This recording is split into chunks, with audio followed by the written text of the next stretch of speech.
Young பீப்புளுக்கு வர main காரணமே வந்து மசில் வீக்னஸ் தான். இப்போ யாருமே வந்து உடற்பயிற்சி பண்றது கிடையாது. வேலை பார்த்தீங்கன்னா காலையில உள்ள போனாங்கன்னா அவங்க வேலையை முடிச்சு வெளியில் வரதுக்கே சாயங்காலம் ஆயிடுது. இந்த மூட்டு தேய்மானமே பார்த்தீங்கன்னா பல கிரேட் இருக்கு. 1, 2, 3, 4. 4னா ரொம்ப சிவியரா இருக்கும். கால்லாம் வளைஞ்சிருக்கும், நடக்கவே முடியாது. முட்டு வந்து டோட்டலா தேஞ்சு போயிடும். போனோம் 2 எலும்பு உராய்ந்து அந்த ஸ்டேஜ்ல எல்லாம் வந்து இந்த பிஆர்பி சிகிச்சை வேலை செய்யும். 20 மில்லியன் செல்ஸ் தேவை. ஆனா நம்ம ரத்தத்துல வந்து 5 மில்லியன் தான் இருக்குன்னா இந்த வைத்தியத்தை நம்ம 4 தடவை பண்றோம். திருப்பி குத்தி பண்ணுவோம். இதே இது நம்ம லேபுக்கு அனுப்பிச்சு எனக்கு 20 மில்லியன் செல்ஸ் வேணும் அப்படின்னா இதை இருக்கிற 5 மில்லியனை நம்ம 20 மில்லியனை மல்டிப்ளை பண்ணி திருப்பி நம்ம கொடுத்துருவாங்க, நம்ம பயன்படுத்தலாம்.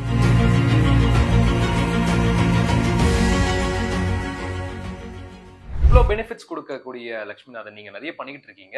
இருந்தாலுமே ஸ்டார்டிங் ஸ்டேஜ்ல வந்துட்டு இது உங்களுக்குன்னு ஒரு கஷ்டம் ஏற்பட்டிருக்கும்ல, இந்த விஷயம் ட்ரை பண்றதுதான் கொஞ்சம் டிஃபிகல்ட்டா இருந்துச்சு, பட் நான் ஓவர் கம் பண்ணிட்டேன் அப்படின்னு என்ன விஷயம் இருக்கு லைஃப்? அதாவது நான் இப்போ நிறைய பேஷண்ட்க்கு இந்த பிஆர்பி ட்ரீட்மெண்ட் சொல்லுவோம். எல்லாருமே உடனே எடுத்தோடனே பண்ண மாட்டாங்க. போய் 4-5 பேர்கிட்ட கேட்பாங்க. ஏன்னா இது வந்து எமர்ஜென்சி கிடையாதுல்ல. மூட்டு தேய்மானங்கிறது எமர்ஜென்சி ஆபரேஷன் கிடையாது. நம்ம சிகிச்சைன்னு சொன்னா கூட 4 டாக்டர்கிட்ட கேட்பாங்க, பார்ப்பாங்க, பழகுவாங்க, அதுக்கப்புறம் தான் முடிவே செய்வாங்க. அப்ப சில டாக்டர் போய் கேட்கிறப்போ இது வேலை செய்யாது, இது வந்து அந்த அளவுக்கு பலன் கிடையாது அப்படின்ட்டு நிறைய பேர் வந்து பண்ணணும்னு நினைக்கிறவங்கள கூட அவங்க இது பண்ணிடுவாங்க, தடை செஞ்சிருவாங்க. ஸோ அந்த மாதிரி. ஆனா இப்போ வந்து மக்களுக்கே தெரிய ஆரம்பிச்சு. இப்போ எல்லாமே இன்டர்நெட்ல இருக்கு. கூகுள்ல தட்டினாலே you get all the information.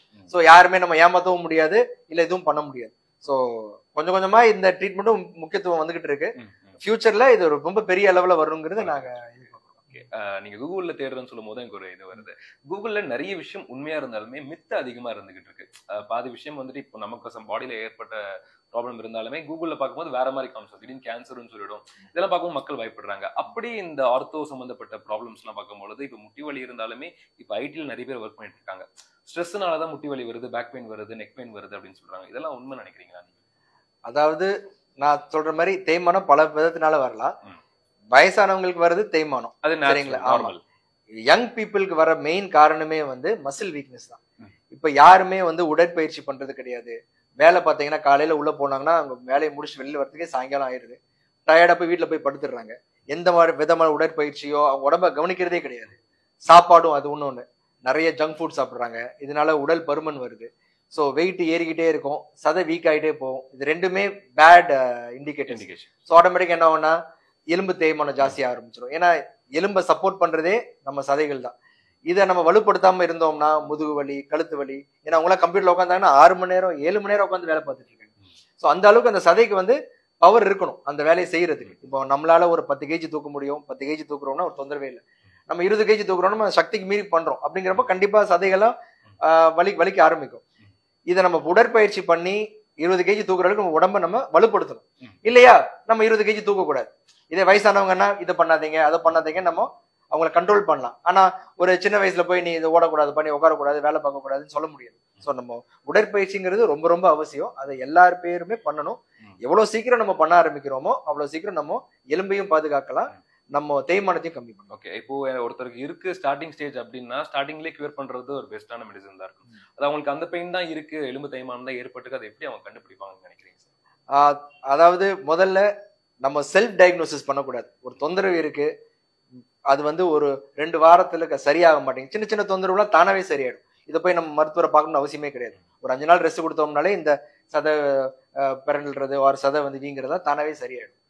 2 வாரம் ரெஸ்ட் எடுத்து அது சரியாக மாட்டேங்குது, இல்ல மோசமாகிக்கிட்டே போகுதுன்னா கண்டிப்பா உடனே மருத்துவரை பார்க்கணும். இல்ல பேசிக் டெஸ்ட் எல்லாம் இப்போ வந்து எல்லாமே ரொம்ப சிம்பிள் ஆயிடுச்சு. வந்தோம்னா ஒரு 1 மணி நேரத்திலே எக்ஸ்ரே எடுத்துடலாம், இல்ல என்ன ஸ்கேன் பண்ணிடலாம், பண்ணிட்டு என்ன தொந்தரவு நம்ம கண்டுபிடிச்சிடலாம். இப்ப எல்லாத்துக்கும் வைத்தியமும் உண்டு. என்ன தொந்தரவு கண்டுபிடிச்சிட்டோம்னால அதுக்கு உண்டான வைத்தியத்தை நம்ம கரெக்டா பண்ணிட்டோம்னா. ஓகே, இப்போ நேச்சுரல் மெடிசனா இருக்காது, பாடியோட ஜிம் அந்த மாதிரி ப்ராப்ளம் இருந்தாலே போதுங்கிறீங்க. அண்ட் முன்னாடி எல்லாம் ஒரு இது கேள்விப்பட்டிருக்கோம் சார், எம்ஜிஆர் வந்துட்டு தங்க பசுமம் சாப்பிட்டு தான் உடம்பு வந்து இந்த மாதிரி ஏத்துறாரு அப்படிங்கிற மாதிரி விஷயம் எல்லாருமே கேள்விப்பட்டிருக்கோம். அண்ட் நீங்களும் அந்த இதுல கோல்டு வச்சுட்டு சம்திங் ஸ்பெஷலிஸ்ட் பண்ணிட்டு இருக்கீங்கன்னு கேள்விப்பட்டிருக்கோம். அது என்ன ப்ராசஸ்? அதாவது கோல்டுக்கு இயற்கையாவே குணமடையக்கூடிய தன்மை இருக்குங்கிறது அந்த காலத்துல நிறைய பேர் இது பண்ணிருக்காங்க. ஆனா அதை கோல்டா யூஸ் பண்றப்போ இதுல நிறைய இம்பியூரிட்டிஸ் இருக்கு. ஸோ அதனால நிறைய ரியாக்ஷன்ஸ் எல்லாம் வந்துட்டு இருந்துச்சு. அப்படியும் தனியா அந்த ஆரம் சொல்லுவாங்க, அதாவது கோல்டோட நானோ பார்ட்டிகல், அதை பிரிச்சு எப்படி எடுக்கிறதுங்கிறது அந்த டைம்ல கிடையாது. ஸோ கோல்டாவே யூஸ் பண்ணி பயன்படுத்தி சைட் எஃபெக்ட்ஸ் இருந்தாலும் பரவாயில்லன்னு பயன்படுத்திட்டு இருந்தாங்க. அது நிறைய பேருக்கு அது வேலை செஞ்சா இல்லைன்னே தெரியல. ஆனா இப்போ வந்து அந்த நானோ பார்ட்டிகளை பிரிச்சு இந்த ஸ்டெம் செல்ஸ்ல கலந்து யூஸ் பண்றப்போ அதுக்கு நிறைய குணமடையக்கூடிய தன்மை இருக்குங்கிறது இப்ப கண்டுபிடிச்சிட்டு இப்ப அதையும் நம்ம ஒரு ஸ்டெம் செல்ல ஒரு விதமான ஸ்டெம் செல் ட்ரீட்மெண்ட்டா நம்ம பயன்படுத்தி பண்ணிட்டு இருக்கோம். இதுல என்னாச்சும் டிஸ்அட்வான்டேஜ் இருக்குன்னு நினைக்கிறீங்க? இல்ல, டிஸ்அட்வான்டேஜ் கிடையாது. கொஞ்சம் செலவு கொஞ்சம் கூட, கொஞ்சம் ஏன்னா கோல்டா யூஸ் பண்ணி பண்றதுனால அதோட அந்த வைத்தியத்தோட செலவு பார்த்தீங்கன்னா கொஞ்சம் பிஆர்பியோட கொஞ்சம் 2 மடங்கு கூட. பட் ஆனா அதோட குணமடையக்கூடிய தன்மை வந்து அதுக்கு ஏற்ற மாதிரி நல்லாவே இருந்துட்டு இருக்கும். அதுல எந்த ஒரு ப்ராப்ளம்ஸும் ஏற்படாதுல்ல? இல்ல, கிடையாது. அண்ட் சர்ஜரிக்கு இருக்கிற டிஃபரன்ஸும் இந்த பிஆர்பி ட்ரீட்மெண்ட் இருக்கிற டிஃபரன்ஸ் என்னன்னு சொல்ல முடியுமா? அதாவது ஆரம்ப கட்டத்துல எந்த தொந்தரவா இருந்தாலும் நம்ம பிஆர்பி ட்ரீட்மெண்ட்லயே நம்ம சரி பண்ணிடலாம். இந்த மூட்டு தேய்மானமே பாத்தீங்கன்னா பல கிரேட் இருக்கு. 1, 2, 3, 4. 4னா ரொம்ப சிவியரா இருக்கும், கால்லாம் வளைஞ்சிருக்கும், நடக்கவே முடியாது, முட்டு வந்து டோட்டலா தேஞ்சு போயிருக்கும், போன் ஆன் போன் 2 எலும்பு உராய்ஞ்சுக்கிட்டு இருக்கும். அந்த ஸ்டேஜ்ல எல்லாம் வந்து இந்த பிஆர்பி சிகிச்சை வேலை செய்யாது.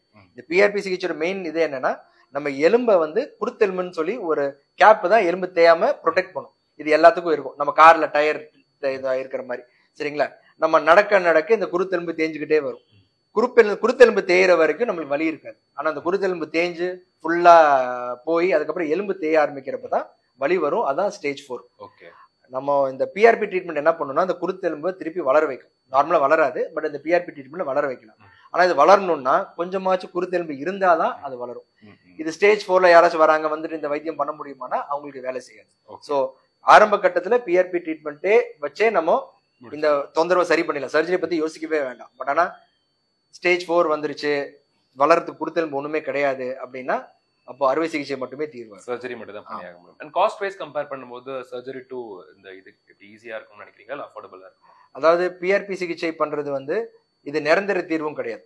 நம்ம இந்த குருத்தெலும்பு வளர வைக்கலாம், ஆனா திருப்பி நடக்கிறப்ப மறுபடியும் தேயும். சோ ஒரு பிஆர்பி இன்ஜெக்ஷன் பண்ணோம்னா ஒரு 3 வருஷம் 4 வருஷத்துக்கு உண்டான குருத்தெலும்பு வளர்ச்சி இதுல இருக்கும். இது நம்ம நடக்க தேயும். மறுபடியும் ஒரு 4-5 வருஷத்துக்கு அப்புறம் திருப்பி எப்ப வலி வர ஆரம்பிக்குது மறுபடியும் இது இன்ஜெக்ஷன் கொடுக்குற மாதிரி.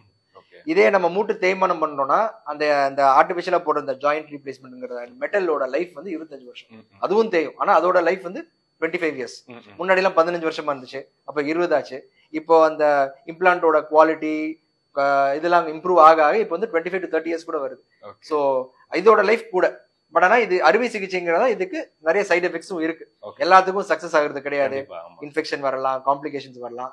ஆனா பிஆர்பி ட்ரீட்மெண்ட்ல அந்த எந்த விதமான காம்ப்ளிகேஷன் இல்லைங்கிறதுனால நிறைய பீப்புள் இதை வந்து இது ப்ரிஃபர் பண்ணுவாங்க. சார், நீங்க நிறைய ட்ரீட்மெண்ட் நிறைய கேசஸ் எல்லாம் பார்த்திருப்பீங்க. அதுல மறக்க முடியாத ஒரு கேசஸ் பத்தி, இந்த பிஆர்பியை பத்தி என்ன இருந்தா தாராளமா சொல்லலாம். இல்ல, அதாவது இந்த வைத்தியம் வந்து அப்ராட்லயும் பண்றாங்க. ஆனா அது ரொம்ப, அதாவது செலவு பாத்தீங்கன்னா நீ ரீப்ளேஸ்மெண்டோட கூட செலவாகுது அங்க இருந்து. ஆனா நிறைய பேர் அதனால இங்க இருந்து டிராவல் பண்ணி இங்க வந்து இப்ப யூஎஸ்ல இருந்து வராங்க, இதுல இருந்து வராங்க, வந்து பண்ணிட்டு போறாங்க. சோ அவங்க எல்லாம் வந்து இதை ஒரு, அதாவது அவங்களுக்கு அங்க இருந்து டிக்கெட் புக் பண்ணி வந்து இந்த வைத்தியத்தை பண்ணி திருப்பி போனா கூட அங்க இருக்கிற பாதி செலவு கூட எங்களுக்கு வர மாட்டேங்குது. இந்தியால இருக்கவங்களுக்கு இந்த மாதிரி நிறைய பெனிஃபிட் பண்றாங்கிறது நிறைய பேர் பேசுறாங்க. இன்னொன்னு, இப்ப நம்ம கல்ச்சர், ஸ்டெம் செல் கல்ச்சர்னு சொல்லுவாங்க. இப்ப நம்ம பண்ற இந்த பிஆர்பி ட்ரீட்மெண்ட் வந்து கான்சென்ட்ரேஷன், நம்ம ரத்தத்துல எவ்வளவு அணுக்கள் இருக்கோ அதை மட்டும் நம்ம சேர்த்து வச்சு நம்ம பயன்படுத்துறோம். ஆனா இதை வந்து இப்போ மல்டிப்ளையும் பண்ணலாம். அந்த மல்டிப்ளிகேஷன்ங்கிறது கால் கல்ச்சர். அதோட லைசன்ஸ் வந்து நம்ம இந்தியாவில மட்டும்தான் இருக்கு, வெளிநாட்டுல இல்லை. ஸோ அவங்க வந்து இப்போ நம்மளுக்கு வந்து ஒரு 20 மில்லியன் செல்ஸ் தேவை, ஆனா நம்ம ரத்தத்துல வந்து 5 மில்லியன் தான் இருக்குன்னா இந்த வைத்தியத்தை நம்ம 4 தடவை பண்ற மாதிரி திருப்பி குத்தி பண்ணணும். இதே இது நம்ம லேபுக்கு அனுப்பிச்சு எனக்கு 20 மில்லியன் செல்ஸ் வேணும் அப்படின்னா இத இருக்கிற 5 மில்லியனை நம்ம 20 மில்லியனை மல்டிப்ளை பண்ணி திருப்பி நம்ம கொடுத்துருவாங்க, நம்ம பயன்படுத்தலாம். ஸோ இந்த கல்ச்சருங்கிறோட லைசன்ஸ் வந்து நம்ம ரைட் நோ இந்தியாவில மட்டும் நம்ம லைசன்ஸ் கொடுத்துருக்காங்க. இது வந்து இன்சூரன்ஸ் அப்ரூவ்ட், FDA அப்ரூவ்டு கூட. ஸோ இதுதான் ஒரு பெரிய பிரேக். இந்த இது வந்து ஒரு 1.5 வருஷம் தான் ஆகுது. ஸோ அதனால இது வந்து நிறைய பேருக்கு ஒரு பெரிய வரப்பு. அண்ட் இப்ப இருக்கக்கூடிய ஜென்ரேஷனுக்கு என்னெல்லாம் ஃபாலோ பண்ணா கொஞ்சம் பாடியில நல்லா மெயின்டைன் பண்ணிக்கலாம் அப்படிங்கிற மாதிரி விஷயம் இருக்குல்ல, அது நீங்க சொல்லுங்க. மெயினா உடற்பயிற்சி, இட் இஸ் மேண்டேட்ரி. ஒரு நாள் அட்லீஸ்ட் 1 மணி நேரம் நம்ம உடம்புக்குன்னு ஒதுக்கி வச்சு any kind of physical activity, walking பண்ணலாம், ஸ்விம்மிங் பண்ணலாம், யோகா பண்ணலாம், சம் பிசிக்கல் ஆக்டிவிட்டி கண்டிப்பா பண்ணணும். ஒண்ணு. இன்னொன்னு, சன்லைட் எக்ஸ்போஷர். எவ்வளவுக்கு எவ்வளவு நம்ம சன்லைட்ல நம்ம உடம்பு எக்ஸ்போஸ் பண்றோமோ அந்த அளவுக்கு நம்ம உடம்புல வைட்டமின் டி வந்து உற்பத்தி ஆகும். வைட்டமின் டி வந்து நம்ம எலும்போட சக்திக்கு ரொம்ப அவசியம். வைட்டமின் டி இருந்தாதான் நம்ம உடம்புல கால்சியமே சேரும், இல்லாட்டி சேராது. வைட்டமின் டி தான் நம்ம சாப்பிட்ற உணவுல இருந்து கால்சியத்தை எடுத்து நம்ம உடம்புக்கு போய் சேரும். நம்ம கால்சியம் சாப்பிடலாம், ஆனா வைட்டமின் டி இல்லைன்னா நம்ம சாப்பிட்றதுலாம் வேஸ்ட் தான் போகும். So sun exposure is very important. Diet, கரெக்டான எல்லா ஆகாரமும் கரெக்டான அளவுல சாப்பிடணும். கார்போஹைட்ரேட்ஸ், ஃபேட்ஸ் எல்லாமே முக்கியம். நிறைய பேர் ஃபேட்டே சாப்பிடக்கூடாதுன்னு சொல்லி சாப்பிடாம இருப்பாங்க, அதுவும் தவறு. எல்லாத்தையுமே கரெக்டான அளவுல சாப்பிடணும். அதே மாதிரி உடம்பு ஆரோக்கியமா பாத்துக்கணும். இது 4மே பண்ணாலே போதும். ஃபியூச்சர்ல வர தேய்மானத்தையும் கம்மி பண்ணலாம், நம்ம உடலும் ஆரோக்கியமா இருக்கும். பொதுவாகவே எல்லாம் எந்த பாடி ட்ரீட்மெண்ட் ஏற்பாடும் சரி, எந்த ஹாஸ்பிட்டல் போகிறோம், இன்சூரன்ஸ் அப்படிங்கிற ஒரு விஷயம் இருந்துருக்கா சார்? இதுக்கு எதனாச்சும் இருக்குங்களா? அதாவது ஸ்டெம் செல், எல்லா விதமான ஸ்டெம் செல் ட்ரீட்மெண்ட்டுக்கும் இன்சூரன்ஸ் கிடையாது. அதுக்கு அப்ரூவல் இன்னும் வரல, ட்ரை பண்ணிட்டு இருக்கிறோம், அபிஷியலா வரல. ஆனா இப்ப இந்த கல்ச்சருக்கு வந்து நாங்க இது பண்ணி இதை வந்து இன்சூரன்ஸ் அப்ரூவல் வாங்கிட்டோம், எஃப்டி அப்ரூவல் வாங்கிட்டோம், இன்சூரன்ஸ் அப்ரூவல் வாங்கிட்டோம். ஸோ அதனால இதை வந்து வைத்தியமா இது பண்ணி பயன்படுத்துறதுக்கும், இன்சூரன்ஸ்ல அப்ளை பண்ணி இதை வந்து ஒரு ட்ரீட்மெண்டா பண்றதுக்கும் நம்மளுக்கு வந்து இப்போ அப்ரூவல் வந்துருச்சு. அதுவே ஒரு பெரிய பிரேக் எங்களுக்கு. ஓகே. அண்ட் இந்த விஷயத்துக்காக மட்டுமே இந்த பிஆர்பி ட்ரீட்மெண்ட் பண்ணணும் அப்படின்னு இருக்குல்ல, மக்கள் பாதி பேருக்கு தெரியாம இருக்காங்க. அண்ட் இந்த வீடியோ பார்த்து கண்டிப்பா நிறைய பேருக்கு தெரிய வரும், அண்ட் நிறைய விஷயம் பண்ணுவாங்கன்னு தெரியுது. இருந்தாலுமே ஒரு பக்கம் ஒரு பயம் இருக்குல்ல சார், அந்த பயத்தை பிரேக் டவுன் பண்ணணும்னா டாக்டரா நீங்க என்ன சொல்ல விரும்புறீங்க? அதாவது பிஆர்பி சிகிச்சை வந்து ஒரு முறையான சிகிச்சை, நம்ம உடம்ப நம்மளே சரி பண்றதுக்கு பண்ற ஒரு சிகிச்சை. இதை வந்து எந்த side எஃபெக்ட்ஸும் இல்லைங்கிறதுனால this should be the first treatment of choice. ஒரு மாத்திரையில கூட சைடு எஃபெக்ட்ஸ் இருக்கு. there is no treatment without any side effects. But ஆனா இந்த பிஆர்பி சிகிச்சையில அதை நான் வந்து ஆணித்தனமா அடிச்சு சொல்லுவேன், there is no side effects.